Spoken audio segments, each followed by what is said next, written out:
Maria Alvarez leaned over the edge of the polished wooden desk, her weight resting on her palms as she straightened the stack of contracts for the third time, pretending that the slight misalignment of the pages was what bothered her.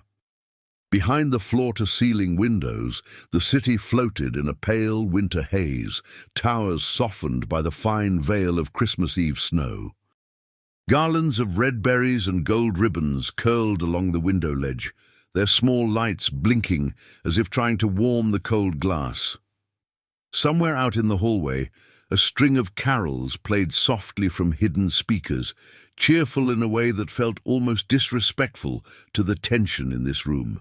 Maria's eyes dropped again to the dense block of numbers in front of her, the ink crisp, the meaning suddenly no longer harmless.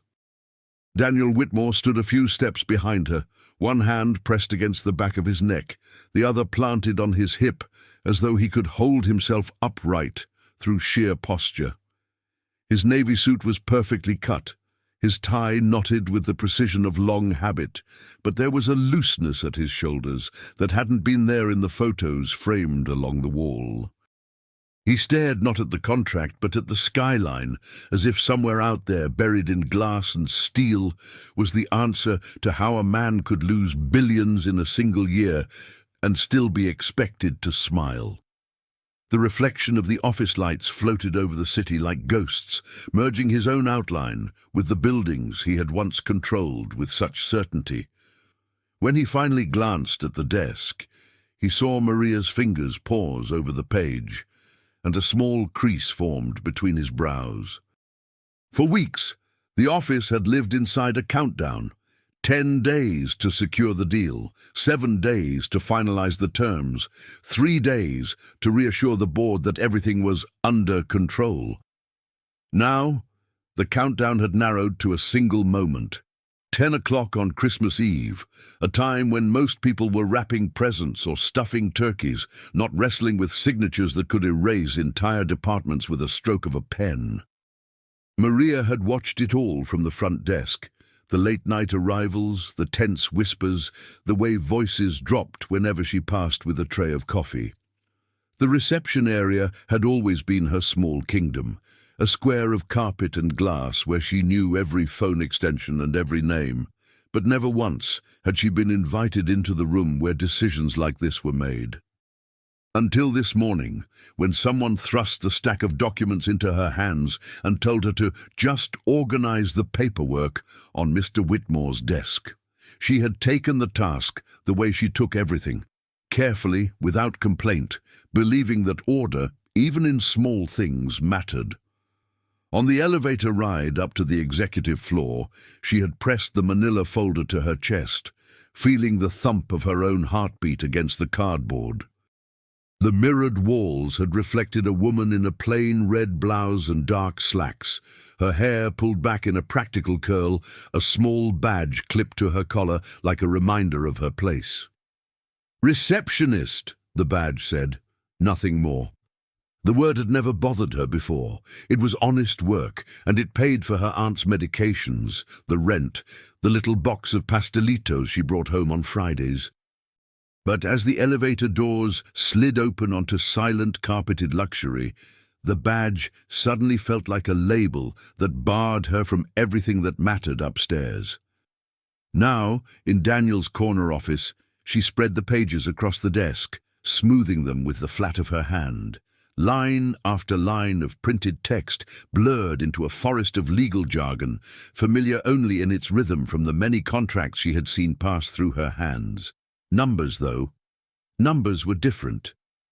They had their own quiet truth, one she had always felt more than understood, ever since she started counting tips in the tiny cafe where she worked as a teenager. It was a habit to glance at totals, at margins scribbled in the margins of delivery receipts, at the dates and percentages that danced through invoices and memos. Most of the time nothing jumped out, and she forgot what she had seen. Today, something jumped. Her finger stopped on a section buried in the middle of the document where the font seemed somehow denser, the words more tightly packed, as though someone had wanted this part to hide in plain sight. A series of thresholds, percentages shifting from 49 to 51, a quietly stated provision that once triggered handed operational authority and voting control to the incoming partner. At first, Maria thought she had misunderstood. English legal language was a maze for her even on her best days. She leaned closer, tracing the path of each sentence, following the arrows that connected footnotes and sub-paragraphs until the meaning settled into her chest like a stone. This was not a partnership that saved the company. It was a surrender, written in fine print. Her mouth went dry. She straightened, stepping back slightly from the desk, and for a moment the room swayed. The framed photographs, the neat stack of leather-bound reports, the small artificial Christmas tree in the corner with a golden star perched just a little crooked. Through the glass walls, she could see shadows moving in the hallway, lawyers in dark suits, board members checking their watches, an assistant balancing a tray of coffee cups. In reception, the phones would be ringing off their hooks as vendors tried to confirm last-minute payments before the holidays. But up here, everything was contained, quiet, ready. She felt as though she had walked onto a stage in the middle of a play she was never meant to see. Daniel's voice cut through her thoughts, deeper than she imagined, carrying a fatigue he rarely showed in public. "Is it ready?" he asked, eyes still on the skyline, as if the only thing left to control was the timing. There was impatience there, but also something brittle, the sound of a man holding himself together by routine alone. Maria turned her head toward him, the words sticking in her throat. Ready.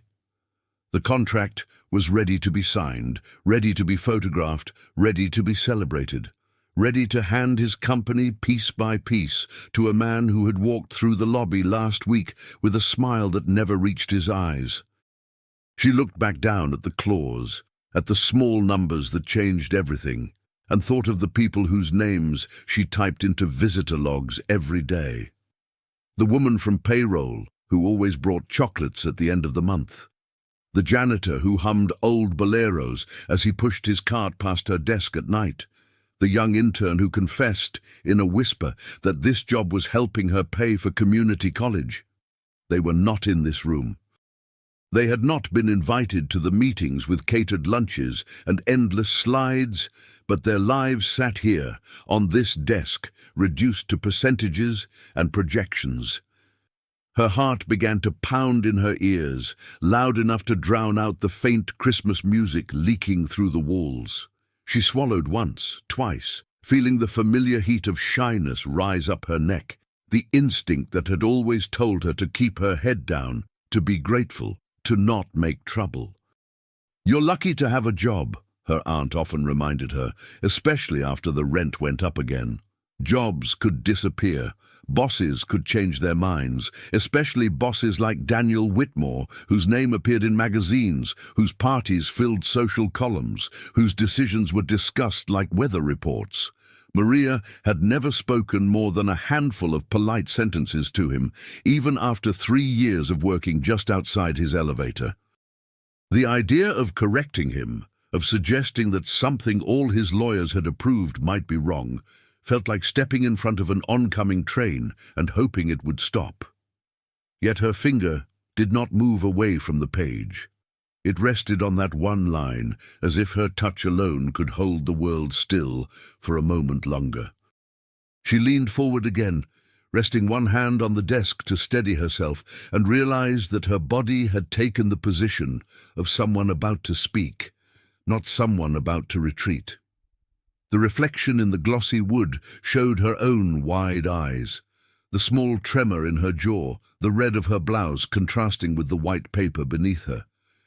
It was a simple, almost ordinary image, a receptionist fixing documents. No one in the hallway would see it as anything else. But inside her, something had shifted, a quiet refusal to let the numbers pass without being named. Behind her, Daniel finally turned fully away from the windows, drawn by the stillness that had settled around the desk.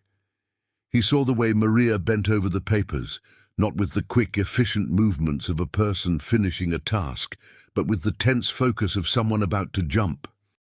A flicker of irritation crossed his face. There was no time for delays, not with the board restless and the banks breathing down his neck.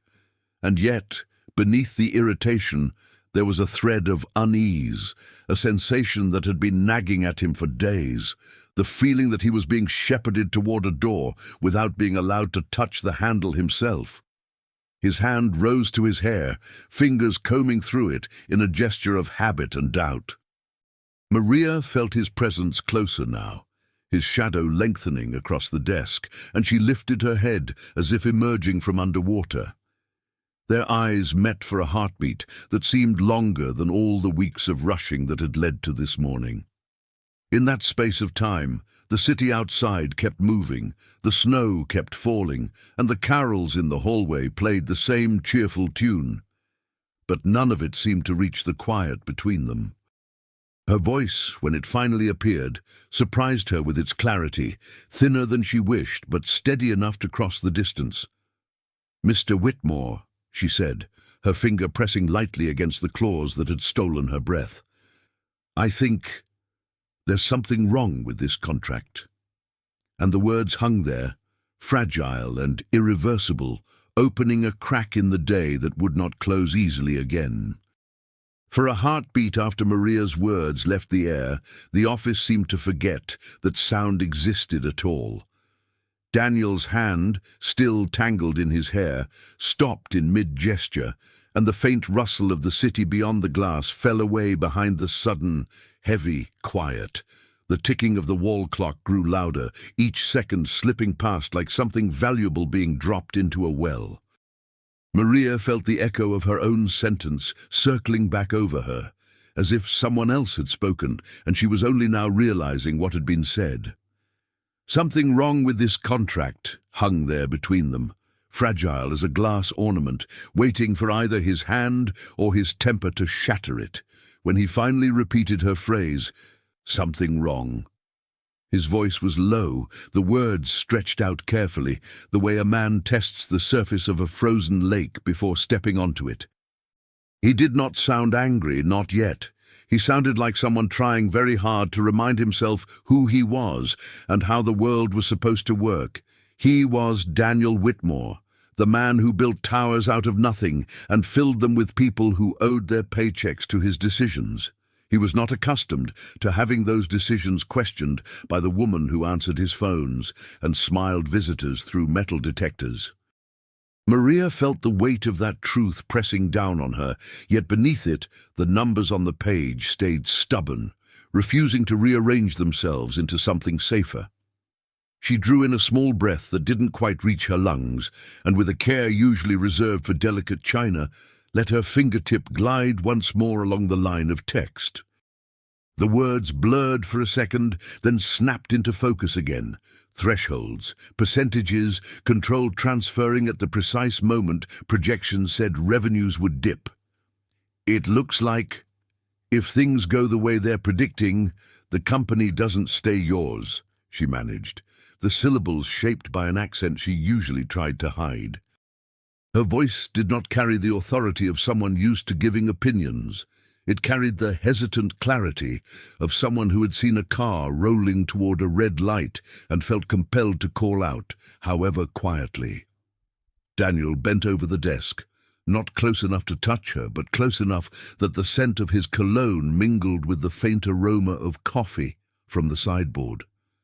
His shadow fell across the paper, merging with hers, two silhouettes leaning over the same thin stack of decisions. For a moment his eyes moved with the same path as her finger, tracing the numbers, following the small rise and fall of percentages until they reached the sharp, hidden turn she had found. The muscle at the side of his jaw flexed once, then again. A wordless reaction that could have meant anger at her or at the text, or at himself for not seeing it sooner. But no words came, and it was the absence of speech, not any shouted rebuke, that made Maria's knees feel weak. A small knock at the glass wall fractured the silence, One of the senior lawyers stood in the doorway, framed by his own reflection, his silver hair perfectly combed, his tablet hugged to his chest like a polished shield. "Daniel, the board is assembled," he announced, the smile on his face practiced and smooth, as if this were any other successful closing and not the final attempt to save an empire. "We're right on time for the 10 o'clock signing." His gaze flicked over Maria with the polite indifference one might give to a piece of office furniture that happened to be in the way, and then returned to the man who mattered. Daniel straightened slowly, the motion careful, as though he carried something heavy inside that might spill if he moved too fast. "We'll be there in a minute," he replied, his tone steady enough that only someone listening for a tremor would have heard the thin crack beneath it. The lawyer nodded once, satisfied, and drifted away down the corridor, his reflection sliding along the glass until the door whispered shut again. When the echo of his footsteps faded, the office was once more a little island, suspended between the festive decorations and the looming catastrophe written in legal print. Maria's courage, which had surged for a brief, reckless instant, now retreated toward the familiar shelter of apology. "I'm sorry, Mr. Whitmore," she began, her fingers tightening around the edge of the desk to keep them from shaking. "They just asked me to put the papers in order, but when I saw those numbers, I thought maybe I should say something." She could feel every invisible rule she had ever obeyed lining up against her. Rules about knowing her place, about not questioning those who wore more expensive shoes, about being grateful for a paycheck in a city that swallowed the unlucky. Her words thinned as they reached the air, sounding smaller than the alarm beating against her ribs. He watched her for a moment that felt longer than it was, his expression unreadable, as though he were flipping through years of hierarchy and habit in his mind. "Maria, isn't it?" he said at last, even though she knew he had seen her name countless times on schedules, on routing slips, on the neat little notes she occasionally left on his assistant's desk. She nodded. "Yes, sir." The corner of his mouth moved in something that was not quite a smile. "You've been at reception how long now?" 3 years, she answered, the words catching slightly. 3 years of early buses and late nights. 3 years of knowing everything about the building and almost nothing about the man whose name was printed on the glass out front. He gave a slow, thoughtful nod, as if weighing those years on some internal scale. "You seem very attentive," he said, choosing each phrase with care, "and I appreciate that. Attention to detail is important." For one irrational second, hope fluttered in her chest. The hope that he would ask her to show him again, to sit down and walk through the clause together. But then he added gently, "This agreement has been reviewed by some of the best attorneys in the country, people whose entire careers are built on catching exactly this sort of thing." The words were not cruel. He did not raise his voice or dismiss her outright. Yet the message was as clear as if he had pointed to her badge and reminded her what it said. He closed the folder with a quiet finality and drew it toward his side of the desk, reinstating the invisible wall between their worlds. "You've done more than was required of you this morning," he continued, the faint softness in his tone almost kind. "Why don't you head back downstairs and let the process run the way it needs to run?" The phrase, "the process," sounded large and impersonal, a machine already in motion, its gears lubricated by signatures and assurances she had never been invited to understand. Maria swallowed the protest that rose in her throat, the simple plea to look once more, to just imagine for a moment that she might be right. She nodded instead, a small, obedient tilt of the head that felt heavier than all the boxes of holiday deliveries she had carried through the lobby that week. As she turned toward the door, the office seemed to stretch out longer than before. The distance from the desk to the hallway and aisle she had to walk alone. The Christmas garlands along the window blurred at the edges, red berries swimming against gold ribbon as her eyes burned with the tears she refused to let fall. Her badge bumped lightly against her blouse with each step, whispering "Receptionist, receptionist," in time with her heartbeat. At the threshold, something made her glance back. Daniel stood behind the desk, one hand resting on the closed folder, the pen lying beside it like a small, patient instrument of fate. For an instant, she thought she saw hesitation in the curve of his shoulders, a question he did not yet know how to ask himself. Then the moment slipped away, swallowed by the ticking of the clock and the distant murmur of voices gathering in the boardroom. Maria stepped into the corridor, and the glass door closed softly behind her, sealing the room and its decisions away from the woman who had dared for one brief, trembling minute to cross its boundary. As the elevator carried her back down toward the lobby, humming steadily through the floors, she stared at her reflection in the metal panel and tried to decide which hurt more. The possibility that she had been wrong and made a fool of herself, or the fear that she had been right and that no one, least of all the man whose empire was on the line, was willing to listen.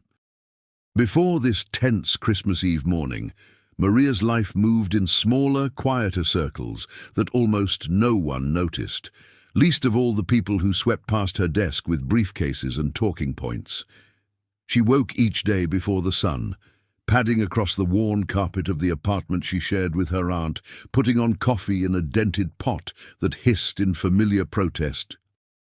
The bus ride to downtown was often the only time she allowed herself to watch the city as a spectator, lights blinking awake in bakery windows, delivery trucks sighing against the curb.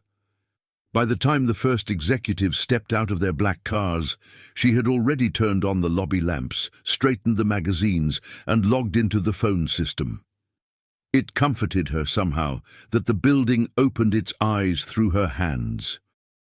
Her days at the desk were a mosaic of small kindnesses and small invisibilities, pieces that never quite formed a whole in anyone else's mind.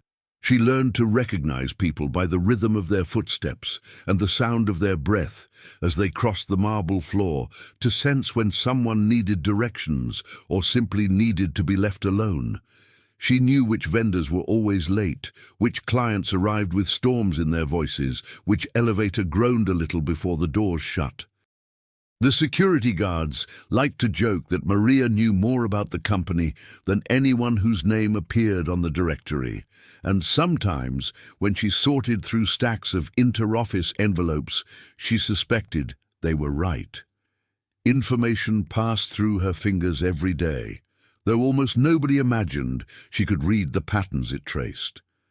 Daniel's story, as she knew it, hung in the air around the building like framed legend, captured in photographs and half-remembered anecdotes. In the lobby, there was a picture of him from a decade earlier, standing on the same marble floor at a Christmas party, his arms slung casually around a group of employees, his smile broader, his hair a little less carefully styled. Articles in glass frames told of daring acquisitions, risky expansions, awards for innovation. They did not mention the quiet cost of such ambition. The marriages thinned by long hours, the friendships lost to stress. Still, there was a time, older staff said, when he walked the floors and knew people's first names, when he asked about children and shook hands with janitors as if they were partners. As the years passed and the numbers grew, those stories began to feel like memories of another man who shared his face. Maria had seen the shift from a distance, watching the building's energy change as meetings grew more closed-door, as new faces arrived with colder eyes and tighter smiles. Memos became more confidential, stamped with red letters that told her to deliver but not to peek, though the weight of some envelopes alone suggested something heavy inside. She noticed more late-night arrivals, black sedans pulling up long after the lobby lights should have dimmed, executives slipping through with their coats buttoned high and their voices low. Once, months before the crisis became public, she had stayed late to help a cleaning crew, and watched as a courier arrived, pushing a cart stacked with sealed folders, their labels bearing the name of a man she recognized only from financial news. The same rival now poised to save the company. The delivery destination, oddly, was not an internal office, but a conference center across town. She had logged the courier's ID, recorded the time, and watched the elevator doors close on the stack of future trouble without understanding why her stomach had tightened. At the time, it seemed like just another errand in a building that never really slept, and she filed it away in that mental cabinet where she kept all the details that did not yet have meaning. Only now, after tracing that hidden clause with her trembling finger in Daniel's office, did the memory return with the sharpness of winter air. The same name on those folders, the same name on the contract, the same man smiling too broadly in the lobby as if he already owned the place. As the echo of that night settled over her, Maria felt a chill that had nothing to do with the snow outside, and a single, unsettling thought rose in her mind. This betrayal had begun long before anyone upstairs dared to say the word rescue. Back at the reception desk, Maria tried to let the familiar rhythm of her work swallow the morning whole, the way the ocean sometimes seems to take back a wave and pretend it was never there. Her fingers moved automatically over the keyboard, logging visitors, confirming appointments, forwarding calls, but every action felt slightly detached, as if her hands belonged to someone else and she were only watching from a small distance. The numbers from the contract marched through her mind in stubborn columns, refusing to be erased by the polite greetings she offered to strangers stepping in out of the cold. Even the lobby itself, with its polished marble floors and tall glass doors, seemed changed to her now. It was no longer just the entrance to a building, but the front line of something she did not yet know how to name. The Christmas tree twinkling beside her monitor, its ornaments carefully placed by an intern 2 weeks earlier, looked suddenly fragile, like hope set down in the wrong room. Every phone call carried a new tremor beneath the surface. Vendors asking about payments, anxious voices requesting to confirm that everything was on track for the deal, colleagues upstairs looking for people who had already gone into the boardroom. She transferred each call to its destination with her usual efficiency, yet with every "one moment, please," a quiet question grew louder inside her. Was she the only one who had seen the shape of the cliff up ahead? The faces streaming past her desk bore the tight, brittle expressions of people trying very hard not to let their fear show. Coats were shrugged off more sharply than usual, conversations pitched just a little too low, nervous laughter fluttering and dying as soon as the elevator doors slid shut. If she hadn't seen the clause, she might have told herself it was just end-of-year stress. Now it felt more like the last calm before a carefully scheduled storm. She told herself over and over that she had done more than enough already. She had spoken up once. She had pointed out what she saw. She had given the warning to the one person who had the power to act, and he had nodded and thanked her and sent her back down with gentle words that still tasted like a closed door. The contract had been reviewed by experts, he had said, people whose degrees and salaries and titles all outshone the tiny plastic rectangle clipped to her blouse. It was not her job to argue with them. It was her job to smile, to route calls, to unlock the side door when deliveries arrived, to keep the lobby warm and welcoming while decisions were made far above her head. That was the arrangement, and she had survived 3 difficult years by honoring it. But the numbers would not let go. They glowed behind her eyes every time she blinked, 49 becoming 51. Control shifting quietly from one name to another, all of it disguised as rescue. As she checked IDs and printed visitor badges, the memory of that late-night delivery months ago slid back into place. The courier with the stacked folders bearing the rival's name, the odd destination on the label, the tension in the air that night that no one bothered to explain. At the time, she had written it off as business too complex for her to understand.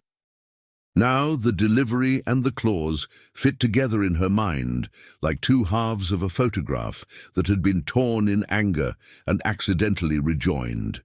And the more clearly the picture emerged, the harder it became to pretend she had seen nothing. She thought of the people whose names were never on the big screens in the conference rooms, the janitor who whistled old songs while he mopped the lobby after hours, the young woman in payroll who sometimes lingered at the desk to talk about her newborn niece, the security guard who sent money back home every month and joked that he was guarding the golden goose. None of them knew what was written in those pages upstairs. None of them had been invited into the room where their futures were being negotiated by men in suits who would not remember their birthdays or their children's names. It struck Maria suddenly that if the company was handed over in the way the clause suggested, the first to feel the cut would be those who never knew they were standing on the edge in the first place. The thought pressed on her chest with a weight that made it hard to breathe. Around 9:45, another cluster of executives swept through the lobby toward the elevators, trailing cologne and tension behind them.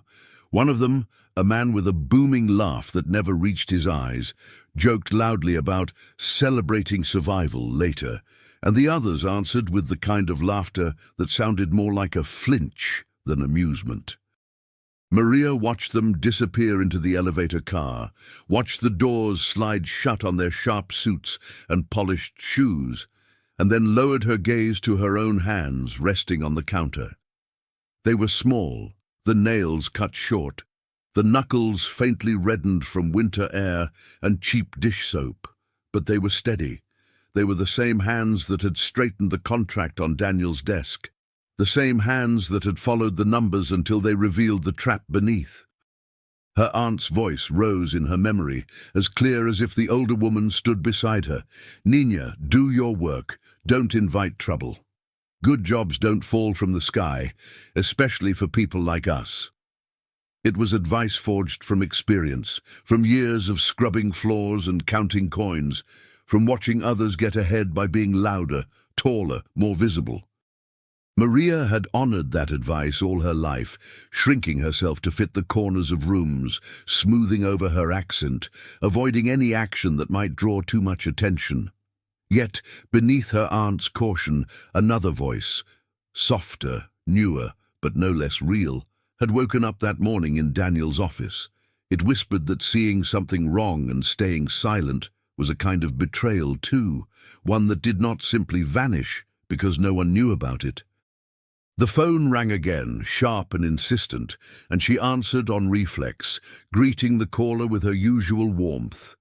A vendor wanted to know if the contract signing was still on schedule, if payments would be processed before the holidays, if they should hold or ship. The questions came rapid and practical, but all Maria could hear behind them was fear, fear of losing not only a client, but a lifeline. "They're signing this morning," she said, the words tasting suddenly bitter. When she hung up, she stared at the handset for a long moment, as if it might say something back, and realized with a strange jolt that if the contract went through the way it was written, every reassurance she had just given would become, without her intending it, a lie. Something in her shifted then, not with a sudden blaze of heroism, but with the slow, steady click of a lock turning. She logged out of the phone system, ignoring the small flare of guilt that came with leaving her post for even a few minutes, and slid her chair back. The lobby seemed to hold its breath as she rounded the counter, the Christmas lights blinking lazily in the corner of her vision, the security guard glancing up with a flicker of curiosity that she pretended not to see.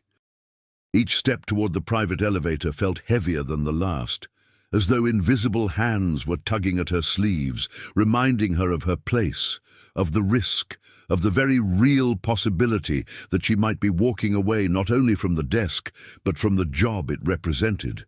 The elevator ride to the executive floor had never felt so long. The soft whir of the cables and the gentle vibration of the car usually soothed her, Today, they sounded like the drumbeat of a march towards something final. Floor numbers glowed briefly and then disappeared above the door, counting upward in quiet defiance of the voice in her mind, listing reasons to turn back. She imagined what would happen if she stepped out, and Daniel looked at her with the cold, distant eyes people said he had used in board battles, the ones that made grown men leave meetings pale and trembling. She imagined security appearing at his signal, the walk back across the lobby, stripped of dignity, the empty bus ride home with a cardboard box on her lap. And yet, alongside those fears, she imagined something worse, sitting at her desk while the clock struck 10, knowing she had seen the knife and chosen not to raise her hand. When the doors slid open, the executive floor greeted her with its usual soft lighting and thick carpet, the air faintly scented with coffee and the distant hum of printers. Down the hallway, she could hear a low murmur behind the closed doors of the boardroom, the measured cadence of rehearsed presentations, the occasional polite chuckle, the shuffle of papers being lined up for signatures. To her right, at the end of the corridor, Daniel's corner office door stood half open, a slice of grey winter sky visible beyond his desk, the contract folder still resting there like a quiet challenge. Maria wiped her damp palms on the sides of her slacks, drew a breath that felt too big for her lungs, and walked toward that open door, each step a small act of defiance against everything she had been taught about staying in her place. She paused on the threshold, her shadow falling across the polished floor, and lifted her hand to knock gently against the frame before she could convince herself to walk away. Daniel looked up from his desk, his eyes narrowing for a fraction of a second in surprise at the sight of her. The receptionist, back again, standing in the doorway of a room that had never really been hers.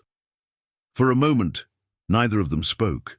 The distance between them filled with the quiet hum of the city far below and the faint echo of carols from somewhere deep in the building. Then, in a voice that carried more steadiness than she felt, Maria said, "Mr. Whitmore, I'm sorry to disturb you, but I need to talk to you about that clause again." And with those words, she stepped fully into the space where power lived, knowing that whatever happened next, she could no longer pretend she hadn't tried. For a moment, Daniel only stared at her as if trying to decide whether her persistence was an inconvenience or a warning he could no longer afford to ignore. The pen lay untouched beside the folder, its shiny barrel catching the pale winter light that slanted through the windows. Behind him, the city looked distant and indifferent, its traffic crawling along streets that did not know or care that an empire might be changing hands above them. He exhaled slowly, the sound threaded with a fatigue she had not heard before. "All right," he said at last, gesturing toward the chair opposite his desk. "Sit down, Maria. Let's go through it again." The simple invitation to sit felt almost like a breach of contract with the universe. Receptionists did not sit in this office, not across from him, not with a folder open between them as if they were equals. She perched on the edge of the chair, her hands folded tightly in her lap, watching as he flipped to the section she had indicated earlier. His eyes moved quickly at first, trained by years of scanning documents, and zeroing in on the parts that mattered most to him. When he reached the clause, his gaze slowed, tracing the numbers, the percentages, the conditional phrases that had tangled themselves like ivy around the company's future. A furrow deepened between his brows, and for the first time that morning, Maria saw something that looked very much like genuine doubt. The knock that came next was louder than the one that had interrupted them before, a brisk rap that carried confidence instead of caution. The CFO stepped into the office without waiting to be fully invited, his tailored suit hanging perfectly, his smile professional and just warm enough to suggest partnership rather than intrusion. "You asked for me?" he said, glancing at Daniel before his gaze slid to Maria, lingering a fraction too long on the way she sat in the guest chair. There was no overt contempt in his look, only the mild surprise of a man who has walked into a room and found a piece of furniture where it doesn't belong. Daniel tapped the page with 2 fingers.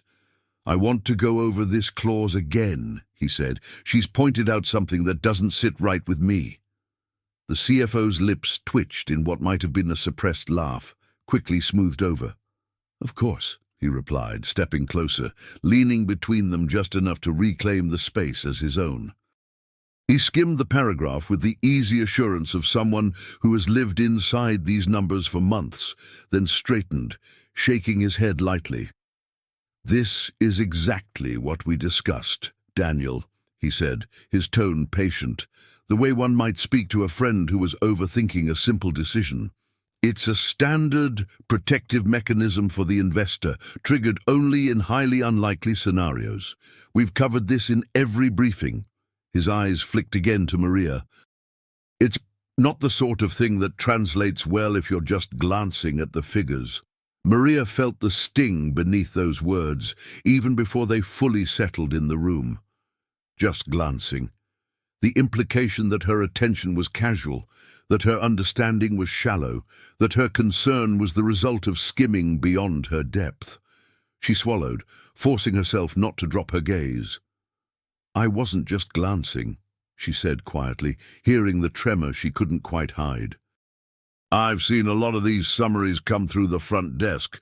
The way the thresholds are set here, it doesn't look unlikely at all."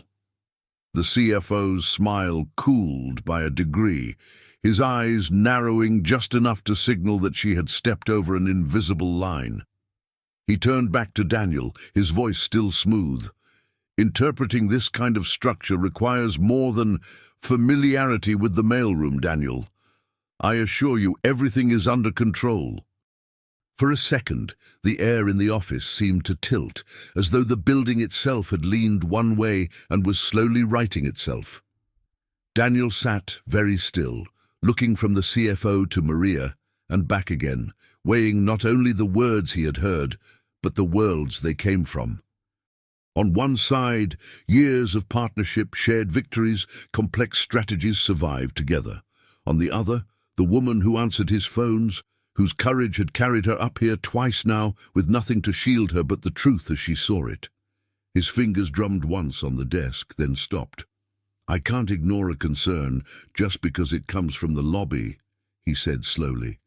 And for a heartbeat, hope flared in Maria's chest. But then he added almost apologetically, "At the same time, I have to trust the people I pay to catch these things." The compromise in his tone hurt more than outright dismissal. The CFO seized that opening with practiced ease. "And we have caught them," he said. "We've run worst-case models, escalation models, scenarios you wouldn't believe. This agreement is the lifeline we need, not a noose. If Ms. Alvarez is seeing something alarming here, it's because this language can look frightening when you're not used to it." He softened his voice on her name, as if offering her an escape route made of condescension instead of kindness. "No one is questioning your diligence, Maria. You did your job, bringing the documents up, making sure they're in order. Let us do ours." The words were polite, carefully polished, and yet each one felt like a small, deliberate cut, trimming her courage down to a size he found acceptable.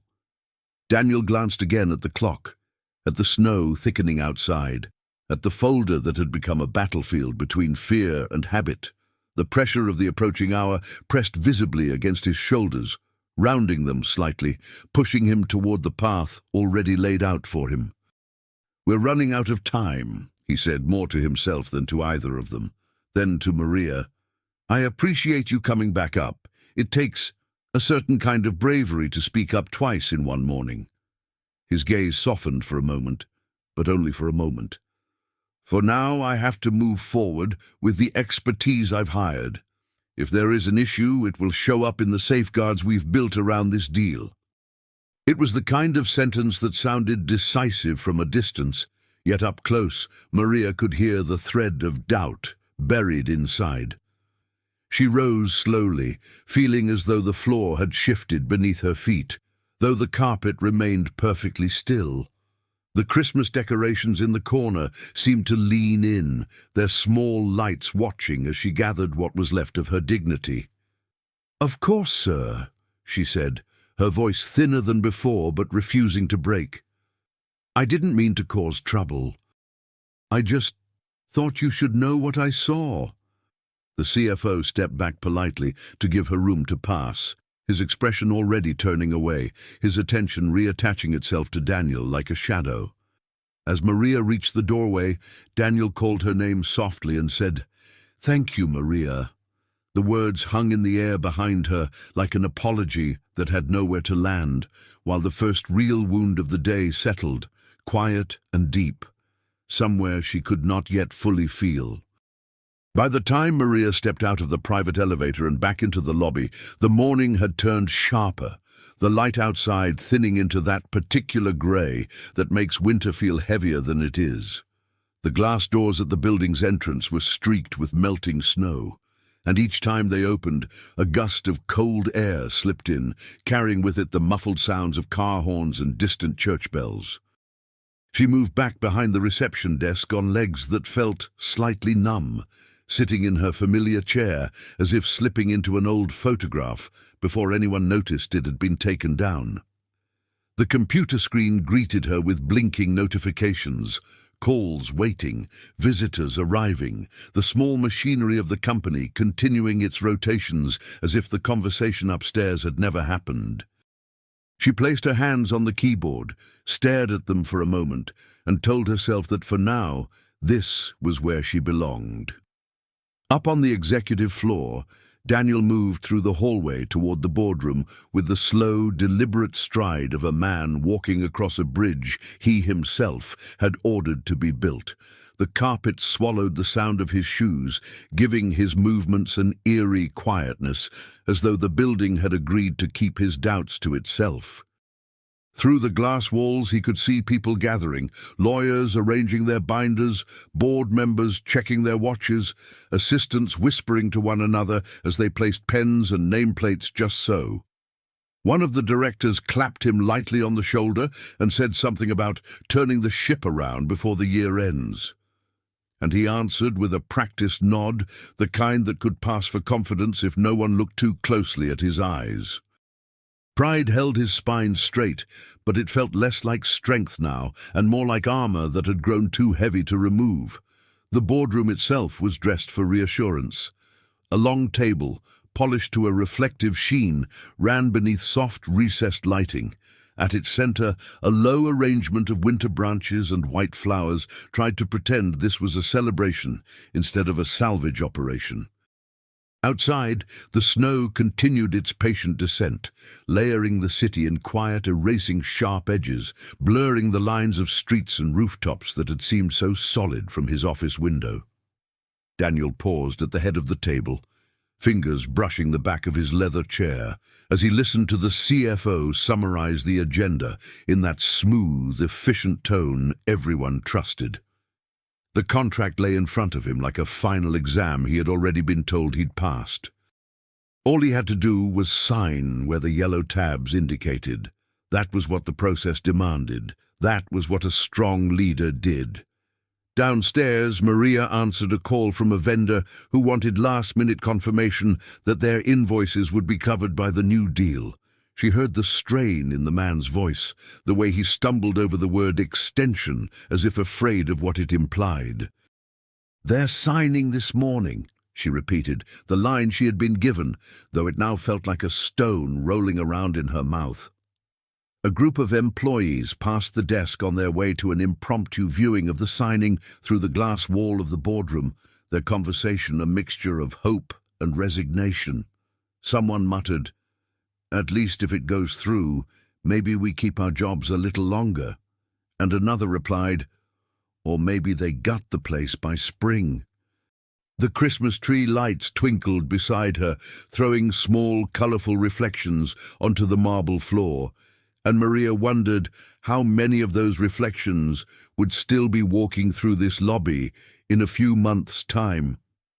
As the clock in the lobby crept toward 10, its hands aligning with the same cold precision as the clauses in the contract. An odd stillness settled over both floors. In the boardroom, Daniel adjusted his tie and took his seat, the rival investor already smiling across from him, pen in hand, exuding the easy charm of a man who knew the game was tilted in his favor. The CFO launched into his opening remarks, the words washing over the room in a smooth tide: opportunity, stabilization, partnership, future. Every so often, a phrase caught on the roughage of Daniel's unease: transfer of control in unlikely scenarios, temporary protective measures. But each time, pride stepped in to smooth it down. He had built this company by trusting his instincts and pushing forward.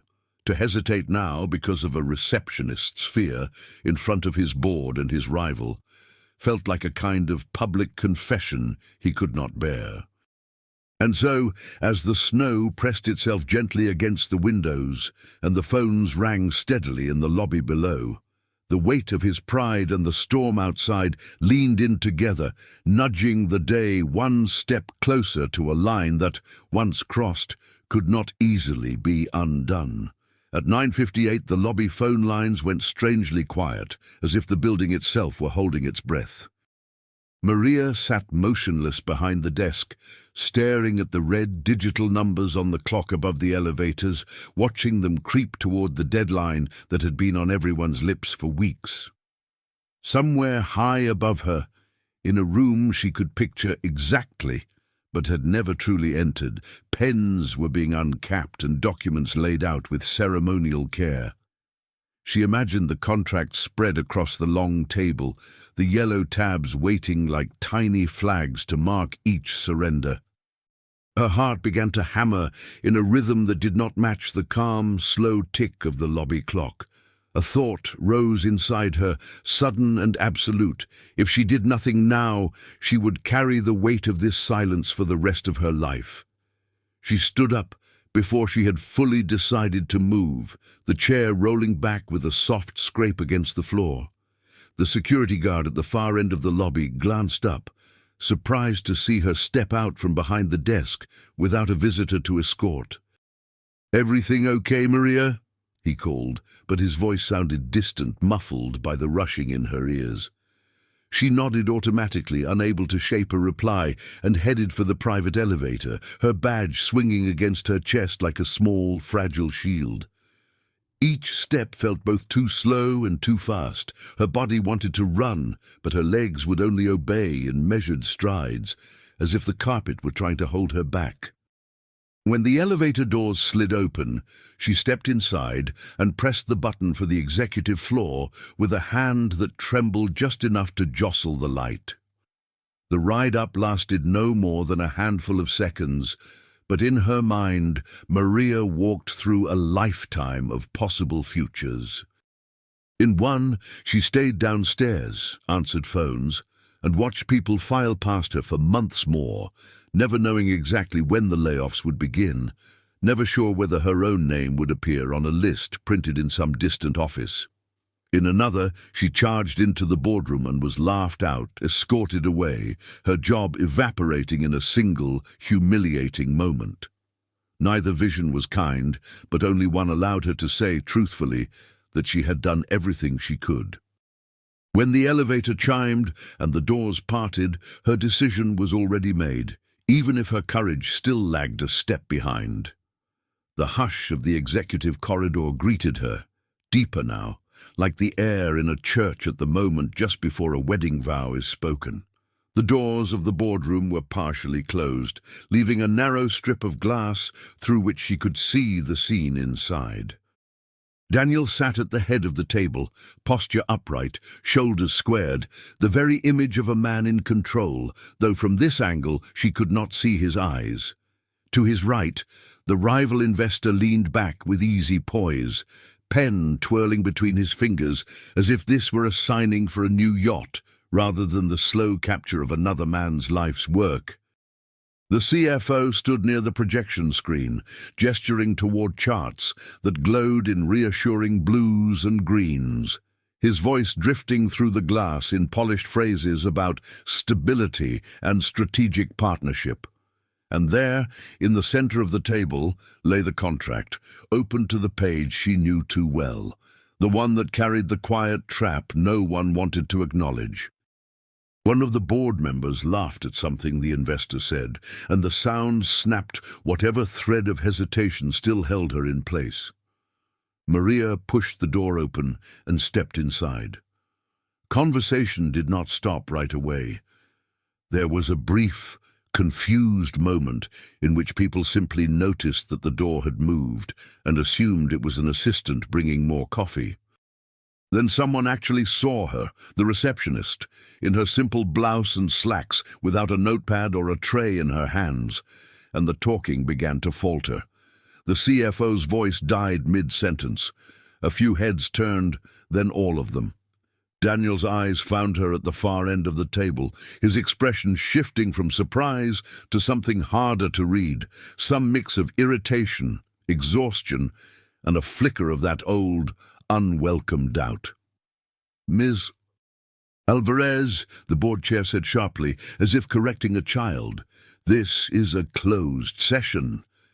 Maria felt every gaze land on her like a weight, but she kept walking, her voice coming out thin and shaking, yet unstoppable. "Please, you can't sign it. Not yet. There's something wrong with that clause." For a second no one moved, then the room erupted. A lawyer near the middle of the table pressed his palm flat against the document and demanded to know who had allowed staff from reception into a confidential meeting. Another board member muttered that this was highly irregular, his tone hovering somewhere between outrage and disbelief. The rival investor's smile slipped a fraction, enough for Maria to see the steel beneath the charm, and he said with silken irritation, "Daniel, I must say, this is unusual." The CFO stepped forward, his face carefully composed, and addressed her in a tone meant for wild animals and nervous customers. "Maria," he said, "you're out of line. You've already been reassured about this. You're causing a disruption on the most critical morning this company has ever faced." He nodded once towards security, who had followed her up more slowly, concern etched across their features. "Please escort Ms. Alvarez back to her post." She shook her head, feeling tears sting but refusing to let them fall. "If you sign that paper, you're giving him everything," she said, her gaze locked on Daniel now, as if, by sheer will, she could pull him away from the edge she saw, and he did not. "Not just the board seats. Control. The way it's written, it's not rescue, it's surrender." Her words were cut off by the gentle but firm pressure of a hand on her elbow. The guard she knew from the lobby, eyes full of apology, murmured her name and asked her to come quietly. Someone at the table suggested she was hysterical. Another joked uneasily about holiday nerves, and the laughter that followed, thin, strained, was worse than any shouted condemnation. Daniel rose partway from his chair, caught between standing and sitting, between thanking her and silencing her. In the end, he did neither. He only said, his voice flat with strain, "That's enough, Maria. Please." They led her out under a hail of glances, some pitying, some annoyed, some simply curious, like spectators watching a scene in a play they had not expected to see. In the corridor, away from the polished table and the scripted assurances, the guard released her arm, his voice low. "I'm sorry," he said. "They're saying you're interfering with company business. HR will be in touch." She knew what that meant. The words blurred around the edges, and the floor seemed to tilt under her feet as she took the elevator back down one last time.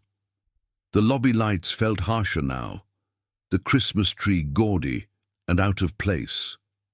With hands that shook for the first time that day, Maria unclipped her badge and set it on the reception desk beside the photocopy she had quietly made of the contract's damning page before going upstairs. As she walked toward the revolving doors, the clock above her clicked over to 10, and somewhere above, in a boardroom lined with windows and men in suits, a pen was lifted toward paper, the moment of no return hovering like a held breath over both the man about to sign and the woman who had just lost everything trying to stop him. By late afternoon, the winter sky had already begun to darken, turning the glass tower into a glowing lantern above the city, its windows lit in small squares like compartments in a silent machine. The signing was over. The handshakes had been exchanged, the photographs taken, the pens capped and slipped back into expensive pockets. Board members drifted away in pairs and clusters, coats folded over their arms, murmuring about family plans and early flights, as if they had just attended a long but ordinary meeting. The rival investor left with an easy swagger, his driver holding the car door while he glanced once, almost possessively, up at the building that was now halfway his. When the elevator doors closed behind the last of them, a strange hush filled the upper floors, like the echo of a storm that had passed without anyone fully realizing its damage. Daniel retreated to his office and closed the door with more force than he intended, the soft click carrying out into the empty corridor. The contract, now fully executed, lay on his desk with neat signatures in every designated place, the ink barely dry, the paper already feeling old and irreversible. He loosened his tie and sat in his chair without turning on the overhead lights, letting the pale glow from the computer screen and the blinking bulbs of the small artificial Christmas tree in the corner paint the room in quiet shadows. For a few minutes, he simply stared at the folder, that innocuous object which now carried the weight of decades of work, victories, errors, and compromises. The memory of Maria's voice, thin, frightened, insistent, slid back into his thoughts, refusing to be drowned out by the polished assurances of his advisors. He poured himself a drink from the crystal decanter on the sideboard, the amber liquid catching what little light remained, and took a slow sip that did nothing to ease the tightness in his chest. In public, he had said all the right things, that this partnership was a new chapter, that it would stabilize the company, that sometimes survival required sharing the wheel. Privately, staring at the numbers on the last page and replaying the CFO's smooth explanations, he could not quite shake the sense that he had stepped into a corridor whose doors all locked behind him as he passed. He opened the folder again and forced himself to read the clause line by line, this time hearing Maria's halting English overlaid on the formal phrasing. At certain phrases, transfer of voting control, triggered thresholds, protective provisions. His stomach clenched, as though his body understood something his pride still refused to name. Down on the street, Maria walked with her coat pulled tight around her, the wind tugging at the edges as snowflakes clung stubbornly to her hair and lashes. The cardboard box she had imagined carrying out of the building was not in her hands. They had not asked her to clear her desk yet, had only said that HR would follow up, words that spun like a cold coin in the back of her mind. She had left anyway, unable to sit under those fluorescent lights and wait for the official confirmation of what she already knew. Passing the building one last time, she stopped on the opposite sidewalk and tilted her head back to look up. From here, the tower seemed remote and glittering, its upper floors glowing softly against the dark sky, giving no hint that inside a contract lay signed and a man sat alone questioning the path that had brought him there. Her feet carried her toward a small church she had noticed many times but never entered. Its stone steps dusted with snow, its wooden doors slightly ajar as if the warmth inside were gently pushing outward. She slipped in quietly, the sudden stillness and faint scent of wax and pine wrapping around her like a thick blanket. Candles flickered before a simple nativity scene, their flames bending in the slight draught whenever the door opened and closed. Maria slid into a pew near the back and let herself finally breathe, really breathe the way she had not since she first saw the numbers on the page that morning. She did not know how to pray for corporate salvation or legal clarity. She only knew how to whisper, half aloud, that she had tried to do what was right, and had lost everything she depended on because of it. And somewhere high above her, in that glass tower, and in his own guarded heart, Daniel wrestled with the same truth, alone in the glow of screens and paper he no longer trusted. Back in his office, Daniel stared at the nativity scene photo on his screensaver, a charity event from years ago, without really seeing it, the glass reflection mingling his face with the image of a wooden child in a manger. The contract lay open beside the keyboard, the crucial page turned outward as if it were accusing him of negligence. He picked up his phone twice and put it down twice, arguing silently with himself in a language made of pride, habit, and the faint, insistent echo of Maria's warning. Finally, with a rough exhale, he scrolled to the CFO's name and hit call. When the familiar voice answered with a breezy, "Everything settling down over there," Daniel's reply came out harder than he expected. "I need you back in the office. Now." The CFO arrived 20 minutes later, shaking snow from his expensive overcoat, irritation carefully disguised as concern. "Daniel, you should be home with your family by now," he said, dropping his gloves onto a side chair. "We did good work today. The board is relieved. This is the first calm Christmas Eve we've had in years." Daniel didn't offer him a drink or a seat. Instead, he slid the contract across the desk and tapped the paragraph Maria had circled in his mind. "Explain it to me again," he said, slowly, as if I've never seen legal language before. The CFO obliged with a practiced smile, repeating the same phrases about unlikely scenarios and temporary protective structures. But this time, Daniel watched not the words, but the man saying them. Behind the smooth explanations, he saw just for a moment a flash of something resembling unease. When the CFO finished, Daniel let the silence stretch, feeling the weight of it settle across the room. "You were in the room when we negotiated this peace," he said quietly. "You pushed for this partner. You told me he was the only one who could keep us from collapsing. You signed off on every draft." The CFO nodded, but a thin line had appeared at the corner of his mouth. "I did what was necessary," he replied. "We were out of options." Daniel's fingers curled against the desktop. "Were we?" he asked. And beneath the question was another he didn't voice aloud. "Or were you already playing for the other side?" The possibility, once unthinkable, now hovered in the air like a faint, unwelcome scent. He reached for the phone again, this time dialing a number he seldom used. An independent auditor he trusted precisely because they owed him nothing.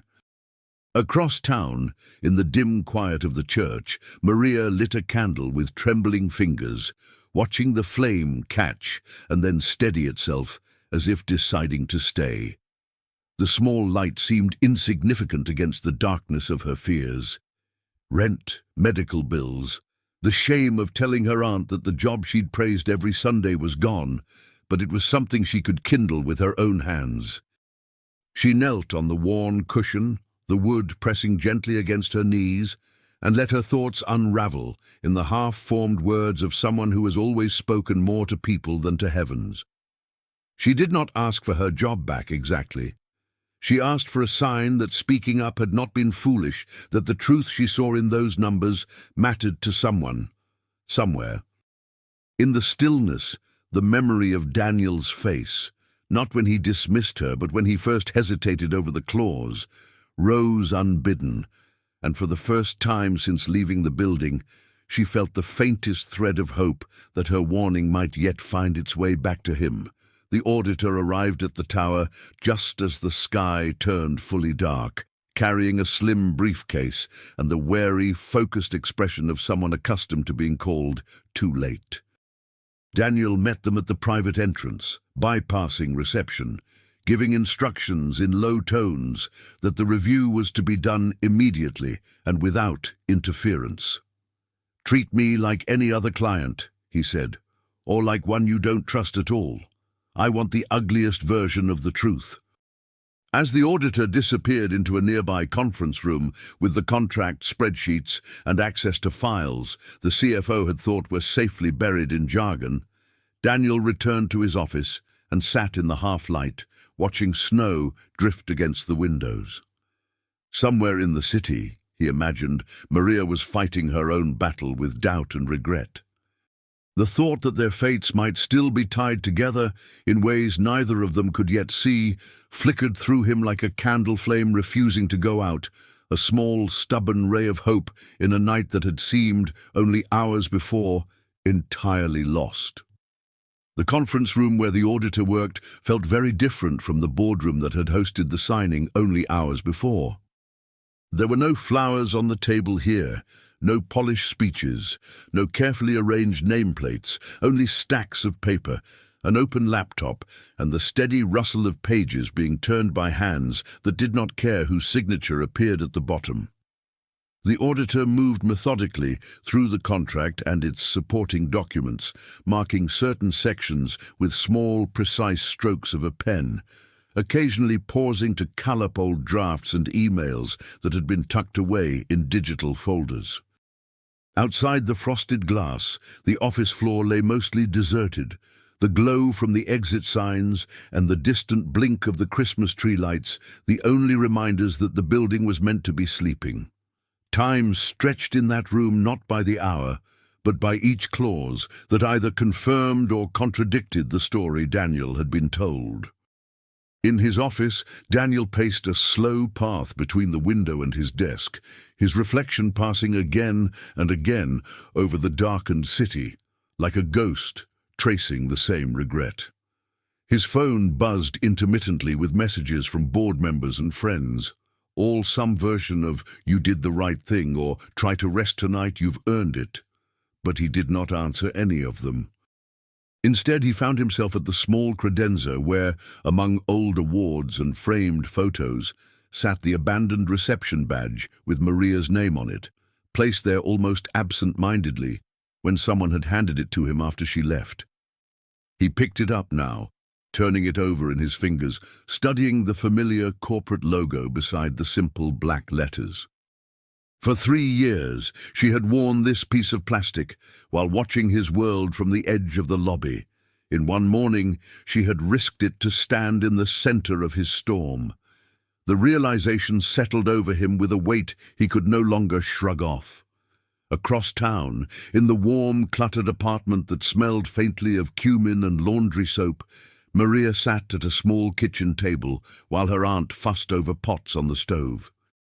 The older woman talked about neighbors and holiday recipes, about the mass they might watch on television later, her words filling the space with the comforting noise of ordinary life. Maria nodded and smiled where she could, her hands wrapped around a chipped mug of tea that had long since gone lukewarm. She had not yet found a way to say, "I lost my job today," without feeling that the words would crack something fragile in both of them. When her aunt asked, "You'll be working late again, Mija. Those rich people never rest," Maria only shook her head and said, "Not tonight," her voice softer than the clink of the spoon against the pot. Beneath the table, her toes curled against the worn linoleum as if bracing for a blow that hadn't yet landed. After dinner, when her aunt retreated to the bedroom to rest her aching knees, Maria stood by the small window that looked out over the city, its lights shimmering through the fine veil of falling snow. Somewhere among those lights, she knew, the tower still glowed, its upper floors bright against the dark sky, as if nothing inside had changed. She pressed her forehead lightly against the cold glass and whispered the truth to it, since she had not yet managed to speak it aloud to the person in the next room. "They're going to fire me," she said in a voice almost too quiet to hear. "I tried to help, and they're still going to fire me." The grief in the admission rose sharp and hot, but beneath it there was something steadier too, a thin, stubborn thread of peace that came from knowing she had chosen what conscience demanded rather than what safety advised. It wasn't comfort exactly, but it kept her standing. Back in the tower, destiny finally knocked in the form of a soft rap on Daniel's office door. The auditor stepped inside, carrying a thin folder that now seemed heavier than any of the trophies on his shelves. Their expression was calm, but there was no reassurance in it, only the sober gravity of someone about to deliver a verdict. "I've gone through the key sections," they said, taking a seat without ceremony. "There are significant issues with that clause and with how it was presented to you." They laid out, piece by piece, how the thresholds were structured, how the probabilities were anything but unlikely, how certain emails suggested that someone on his team had been far more aligned with the investor than with him. As each point landed, the floor of certainty that had carried Daniel for years shifted another inch. When the auditor finished, they closed the folder and added quietly, "If you want to fight this, you may still have a narrow window. But you'll need more than lawyers. You'll need the truth about who first saw it." In that moment, with snow pressing against the glass and the signed contract sitting like a stone between them, Daniel understood that his next decision would not only shape his company's future, it would determine whether the courage of one invisible receptionist had been in vain or would become the key that turned the whole story around. The next hour unfolded for Daniel not as a single blow, but as a series of small, precise cuts delivered by the auditor's calm voice. They sat across from him at the conference table, the contract spread open between them, each page annotated with neat symbols that looked almost harmless in the gentle overhead light. Yet every mark pointed to a pattern that was anything but harmless. "Here," the auditor said, tapping a paragraph, "the language shifts from protective to controlling, but it's buried under terminology that obscures that change." In another section, they showed him how the revenue projections used to justify the clause had been deliberately framed to make the triggering of control appear unlikely, when in fact the company's own recent numbers made it almost certain. Emails from the CFO's account appeared on the screen, revealing private exchanges with the investors' team that spoke of smoothing the path and ensuring the transition is inevitable once signed. With each new detail, Daniel felt another piece of his trust pry loose and fall away. He listened in silence, his hands folded tightly together, the knuckles pale against the dark grain of the table. At first he tried to argue with the implications. Maybe it was standard industry practice, maybe the language was simply aggressive, maybe the auditor was reading too much into things. But the documents refused to bend to his wishes. The timestamps on the drafts, the sequence of revisions, the quiet removal of a protective clause here and the subtle addition of a trigger there, all of it formed a trail that did not point toward a lifeline, but toward a slow, hidden handover of everything he had built. When the auditor pulled up a version of the contract from months earlier, one that contained much gentler terms, and showed how the crucial clause had grown more dangerous with each edit, Daniel felt something collapse inside him. This had not been a last-minute oversight. It had been a long, careful erosion of his position, carried out in meetings he had not attended and emails he had never been copied on. "What I'm telling you," the auditor said finally, their tone heavier now, "is that the way this was presented to you was, at best, incomplete, and at worst, deliberately misleading. The clause itself is not illegal, but the context, the framing, the internal communications, those paint a very troubling picture." They slid a summary across the table, a few pages that distilled the storm of information into something that could be held in one hand. "If you choose to challenge this agreement, you will have a basis to argue that you were not given full and fair understanding of its impact. The board may claim they simply trusted the experts, But someone had to see the pattern clearly enough to build it, and someone outside that circle saw it clearly enough to question it. At that, their gaze shifted, almost imperceptibly, toward the reception badge resting near Daniel's elbow, its plastic surface dull under the lights. The gesture was small, but its meaning was enormous. Daniel reached for the badge, as if seeing it for the first time, his thumb brushing over the printed name, Maria Alvarez.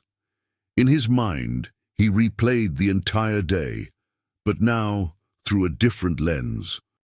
Her first hesitant warning in his office, the way her finger had hovered over the clause. Her second visit, braver and more desperate, the interruption by the CFO, his condescension wrapped in technical language, the scene in the boardroom, her small figure standing at the far end of the table, voice shaking as every eye in the room turned against her. She had not been confused. She had not been just glancing. She had seen the truth that everyone else had an interest in minimizing. And he, who prided himself on reading markets and men, had chosen in that crucial moment to trust the polished voice of betrayal over the trembling voice of loyalty. Shame rose in his chest like heat, mingling with a slow, fierce anger that surprised even him, not only at those who had engineered this, but at himself for helping them by refusing to listen. "How much time do I have?" he asked, his voice rough. The auditor nodded toward the contract. "There's a brief window before certain provisions become operative. Days, not weeks. You'll need to move quickly, and you'll need witnesses, documentation, anything that shows you were warned and dismissed the warning based on bad faith assurances." The word witnesses seemed to ring in the quiet room. Daniel looked down once more at the badge in his hand, then closed his fingers around it with a gentleness that felt almost like an apology. He rose from his chair, the decision settling into him with a clarity he had not felt in months. "Then we start there," he said, with the first person who saw what was happening and had the courage to say it out loud. He turned toward the door, the snow-blurred city lights glowing beyond the glass like distant candles. "Find me Maria Alvarez," he told his assistant when she appeared in the doorway, surprise widening her eyes. "Tonight, however you have to, because if we're going to fight this, we're not doing it without her." The board was not accustomed to being summoned back on Christmas Eve night, and the fact that Daniel had done so without lengthy explanations unsettled them more than any bad quarterly report ever had.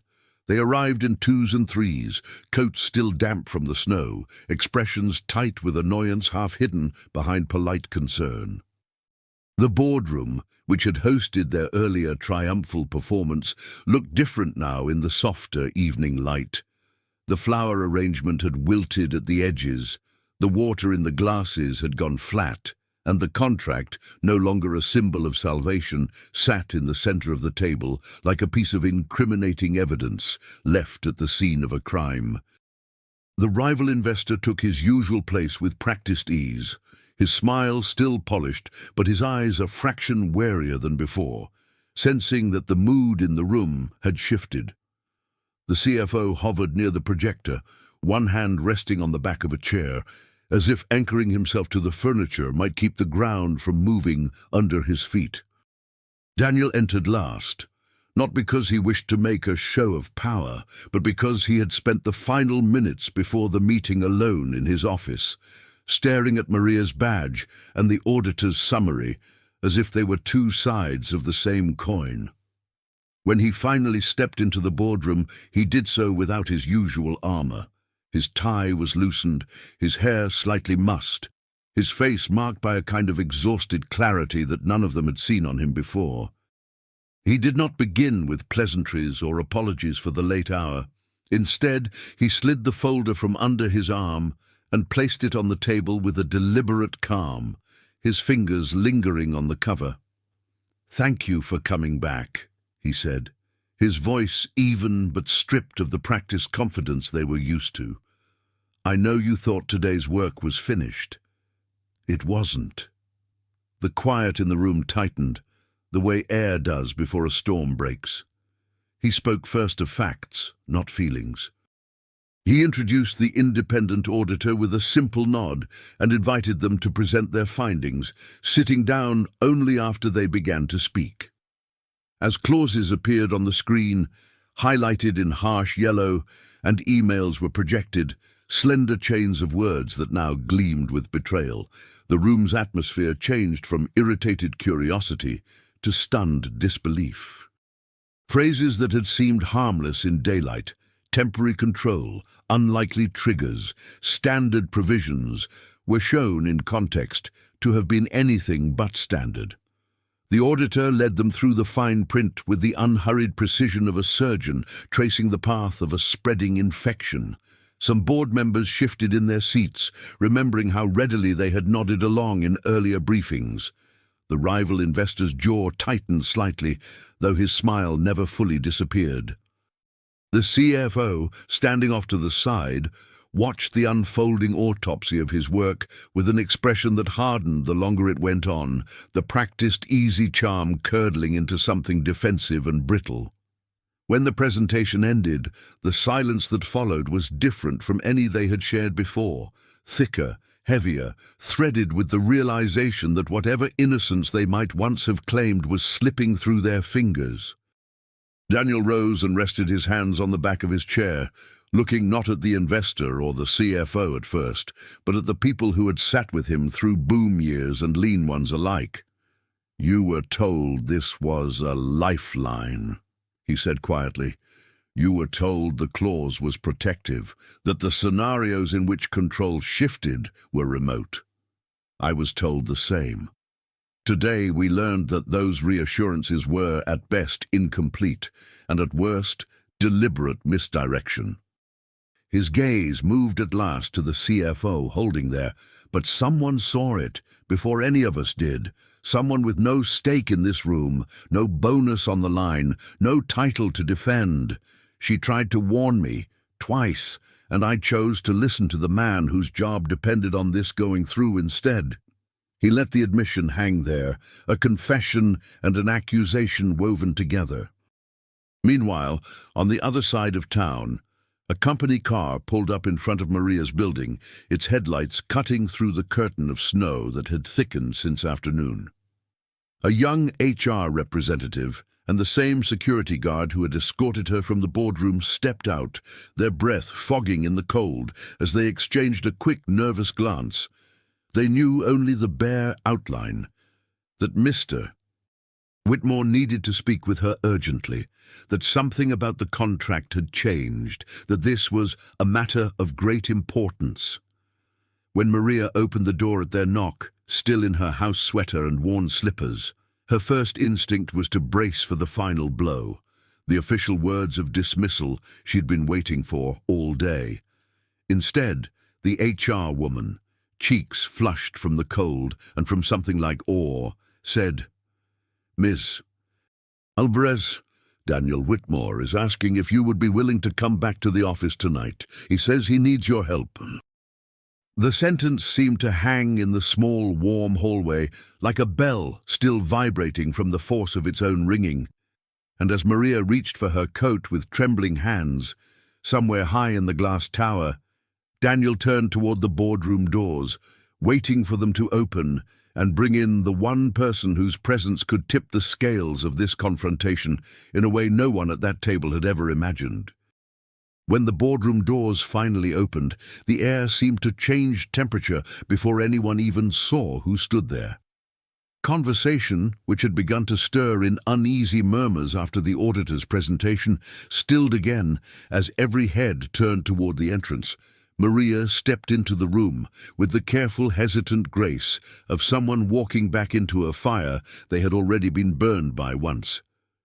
Her coat was still dusted with melting snow, her hair slightly damp at the ends, her eyes wide but steady as they moved from the long table to Daniel's face and then to the contract lying in its accusatory stillness at the center. For a heartbeat, no one spoke. The contrast between her simple clothes and the tailored suits around the table could not have been sharper. Yet this time she was not an intruder, not a disruption to be removed. She was there because he had called her, and that single fact bent the entire atmosphere of the room in a new direction. Daniel moved first. He came around the table to meet her halfway, a gesture that in other circumstances might have looked merely courteous, but now held the weight of an apology he did not yet know how to fully speak. "Maria," he said quietly, so the entire room could hear, "I owe you more than an explanation. I owe you an apology." The words dropped into the charged silence like stones into deep water, sending ripples through the faces of directors who were unused to seeing their chairman admit fault so plainly. He did not try to soften it with qualifiers or excuses. "You saw something I refused to see because it came wrapped in your courage instead of in a report on expensive letterhead. You tried to warn me, and I failed you, publicly, and at great cost to you." For a moment his gaze held hers, and the humility in it, so different from the pride that had carried him through the morning, steadied her in a way no pep talk ever could. "If you're willing," he added, "I'd like you to tell everyone here exactly what you told me, in your own words, no interruptions." She could have refused. She could have turned around and walked back out, letting them wrestle with the mess they had made without asking her to clean any of it. But as she looked at the faces around the table, the worry, the defensiveness, the dawning realization, she felt again the phantom weight of her badge in her hand and the quiet resolve that had carried her into this room earlier that day. She took a slow breath and stepped closer to the table, resting her fingertips lightly on the back of an empty chair, more for balance than for support. When she spoke, her voice was soft but clear, the accent she had spent years trying to smooth now carrying each word with unexpected strength. She told them about seeing the contract that morning, about the way the numbers had stood out like a wrong note in a familiar song, about the late-night delivery months earlier with the rival's name on the folders, and the uneasy feeling she had ignored. She did not use legal jargon or complex terms. Instead, she described what the clause did in terms any human being could feel. The quiet moment when ownership tips, the invisible line where a partner becomes a master, the way ordinary employees would be the first to feel the blade. As she spoke, some of the board members lowered their eyes, unable to fully meet the gaze of the woman who had seen what their prestige and education had not. Others watched her with something like awe, recognizing in her simple explanation a clarity that had been missing from all the presentations they had endured. The rival investor tried to maintain his bored, faintly amused expression, but at certain moments, when she described the inevitability of the thresholds, the near certainty of the trigger, his jaw tightened and a muscle jumped near his temple. The CFO, standing stiffly near the far wall, let out a short, humorless laugh at one point and muttered something about oversimplification. But it only made his earlier condescension echo louder against the truth now filling the room. When Maria finished, the silence that followed was not the suffocating quiet of disbelief she had faced that morning. It was the heavy, reverent stillness that comes when a truth too long ignored finally stands in the center of the floor, demanding to be acknowledged. Daniel broke that stillness with a decision. He walked back to his seat at the head of the table, but when he sat down, he did so not as a man distancing himself from the people around him, but as someone about to take responsibility for what he had allowed. "You've heard the auditor," he said, gesturing toward the still glowing screen. "You've heard Maria. I won't pretend this happened without my own blindness. I chose to trust assurances that were convenient instead of questions that were uncomfortable." His eyes moved to the CFO, his voice cooling without rising. "But I did not choose to be misled. And I did not consent to a deal that handed control of this company over under the guise of a rescue." He outlined point by point the steps he intended to take, challenging the contract on the grounds of misrepresentation, initiating an internal investigation into the negotiation process, temporarily suspending the CFO pending that investigation. Security, who had once been summoned to escort Maria out, now stepped forward at Daniel's quiet instruction and asked the man who had shaped so much of this disaster to surrender his badge instead. As the CFO left the room, stiff, pale, his polished charms stripped away, no one laughed about holiday nerves this time. The rival investor rose, his smile finally gone, and leaned across the table, his tone low and edged with steel. He warned of lawsuits, of reputational damage, of markets that would punish hesitation more than they ever would reward moral clarity. But the words, so daunting only hours before, sounded smaller now in the wake of what had been revealed. Daniel listened, then replied with a calmness that came not from certainty of victory, but from certainty of doing what was left to be done. "If we lose because we chose to stand on the truth," he said, "then at least we will know what we lost for. I will not carry a fortune built on silence and deceit into another year." The investor gathered his papers with tight movements and left without shaking hands, the door closing behind him with a soft click that felt, in its way, like a liberation. In the quiet that followed, Daniel turned back to Maria, the board, and the auditor, and said, "We rebuild from here, differently this time, and we start by making sure the people who saw us clearly all along are finally seen in return." And though no one in that room clapped or cheered, something unmistakable had shifted. The tide that had carried the company towards surrender all year had at last begun to turn. Christmas morning crept over the city with a softer light than the day before, the snow on the rooftops and sidewalks smoothing out the hard edges of buildings that had spent all year pretending to be invincible. The glass tower rose among them, its windows catching the pale gold of dawn, looking for once less like a monument to ambition and more like a place where fragile human beings happened to work. Inside, the corridors were quiet, deserted except for a few security guards and a skeleton crew in critical departments, their footsteps muted by the thick carpet. Daniel arrived earlier than he had on any other holiday, his breath clouding in the cold as he passed through the revolving doors without the usual entourage. The lobby Christmas tree still glowed in the dim light, but there was no receptionist at the desk to greet him, no familiar figure with a soft, "Good morning, Mr. Whitmore," to ease him into the day. The absence of Maria at that station felt larger than the space itself, an empty frame where an essential picture had been removed. He rode the elevator up alone, holding a folder under his arm that contained not contracts this time, but drafts of internal memos and a short, handwritten note he had folded and refolded until the edges softened. The board had dispersed into their own lives after the long night, leaving him with the responsibility and the privilege of deciding how the company would speak to its people about what had nearly happened. In his office, he stood for a long moment at the window, watching the city wake slowly, then turned toward a smaller space he had rarely used, a modest chapel tucked off a side corridor, built years earlier at someone's insistence that there ought to be a place for quiet reflection in a building so full of noise.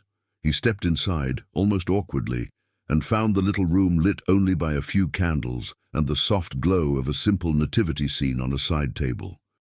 Sitting in the back row, he bowed his head, not with the practiced posture of piety, but with the heavy, unfamiliar humility of a man learning to ask for a different kind of help than he was used to. By mid-morning, a small group of employees had gathered in the lobby at his request, drawn from different floors and different pay grades. Accounting clerks, maintenance staff, junior analysts, receptionists from other divisions who had heard whispers about the story of the woman who'd been escorted out and then called back as a savior. Maria stepped through the doors among them, her heart pounding harder than it had even in the boardroom the night before. She had almost not come. Sleep had been thin and restless, full of half-dreams of elevators that never reached their floor, and phones that wouldn't stop ringing. Her aunt, having finally been told the truth, had cupped her face in both hands and said, with surprising firmness, that losing a job for doing the right thing was not a loss but a kind of proof. Still, walking back into the building felt like walking into the scene of an accident where she wasn't sure whether she was the victim, the witness, or the one being questioned. The security guard at the front gave her a small, encouraging nod as she passed. The same man who had led her out the day before now, holding the door open for her as if welcoming someone important. Daniel waited at the foot of the staircase that swept up from the lobby, the company logo gleaming above him, smaller somehow than it had looked in the glossy brochures. When the modest crowd had settled, he spoke without microphones or podiums. His voice carried more by sincerity than by volume. He told them, in plain language, that a deal meant to save the company had nearly handed it over instead, that some of the people they had trusted most had placed their own interests above the company's and above theirs. He admitted, without flinching, that he had ignored a warning because it came from a place he had not been in the habit of listening to. Then he called Maria forward, his gesture open, unhurried, as if he were inviting not a subordinate, but a partner. The employees parted to let her through, and as she came to stand beside him, he looked out over the small gathering and said, "This woman saw what the rest of us did not, because she was paying attention to more than just what her job description demanded." The words were not grand, but they carried a reverence that wrapped around her like a warm coat. He turned to her then, in front of everyone, and offered something that was bigger than any title he could print on a business card, a place at the table where decisions were made, a formal role in risk and operations that would give her the authority to question what others were content to wave through, and a public promise that voices like hers would never again be treated as background noise. It was not just a promotion. It was a restructuring of the very way he intended to lead, from above and apart to beside and among. The employees watched with a mixture of surprise and quiet pride, some of them recognizing in Maria's story the possibility that their own unseen care and courage might one day matter too. But as Daniel extended his hand, inviting her into this new chapter, Maria felt more than opportunity pressing against her ribs.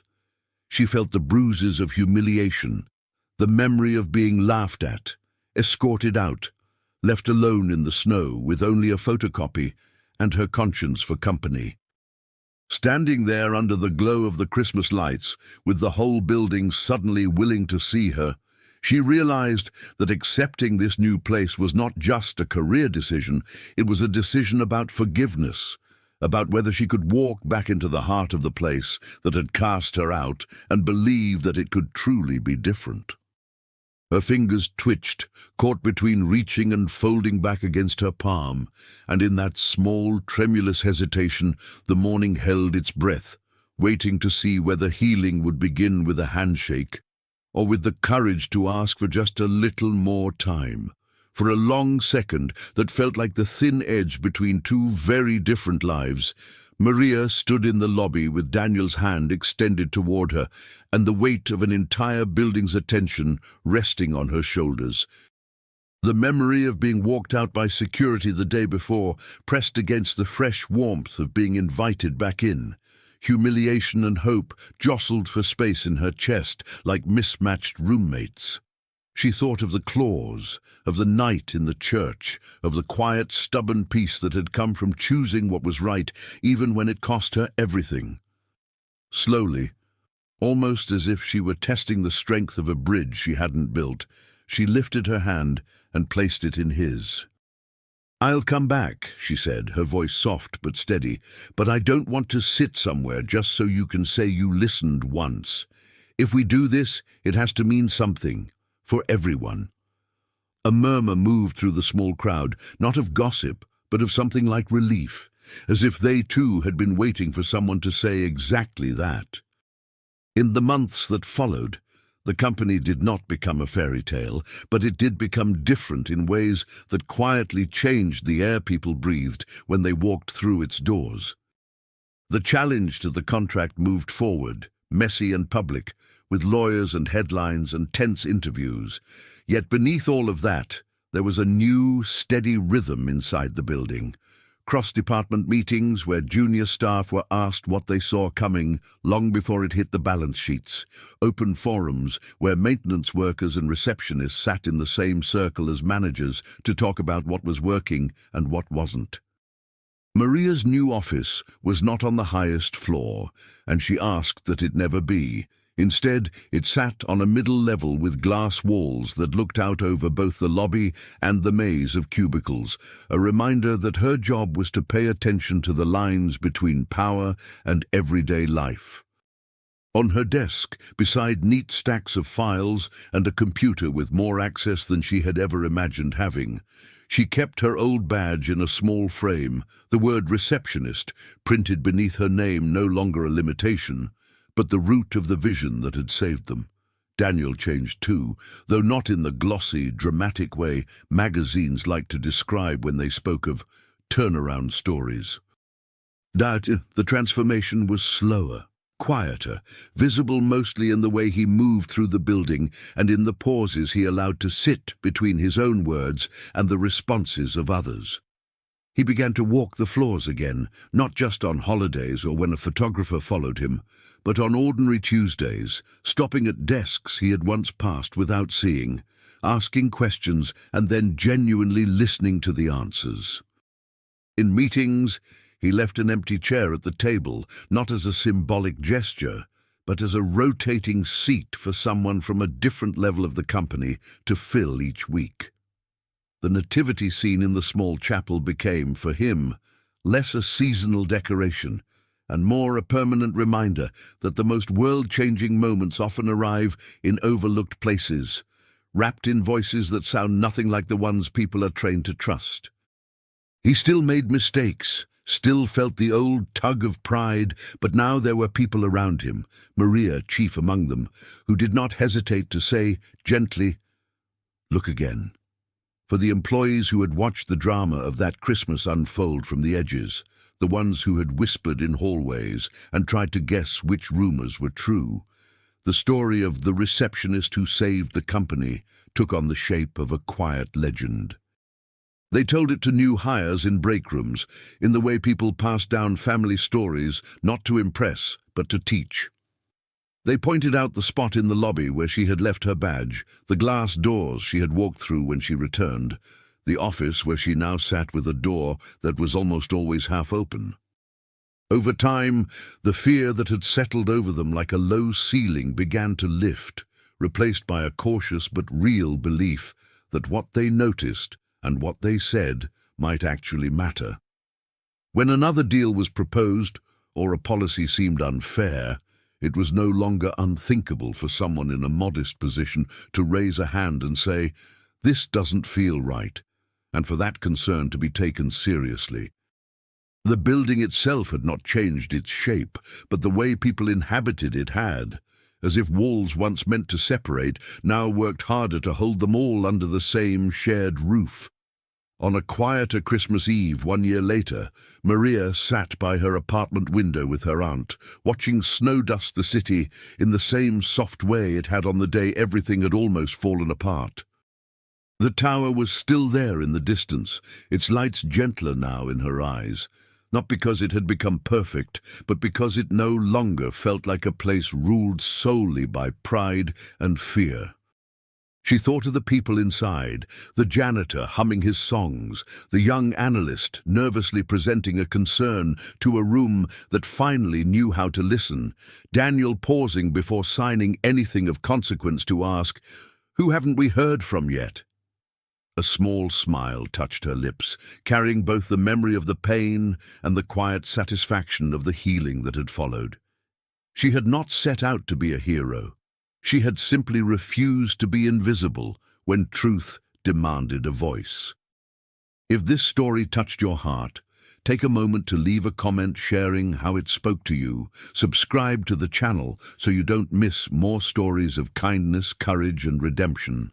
And when the final screen appears, click on the next video to keep traveling with us through another moving story.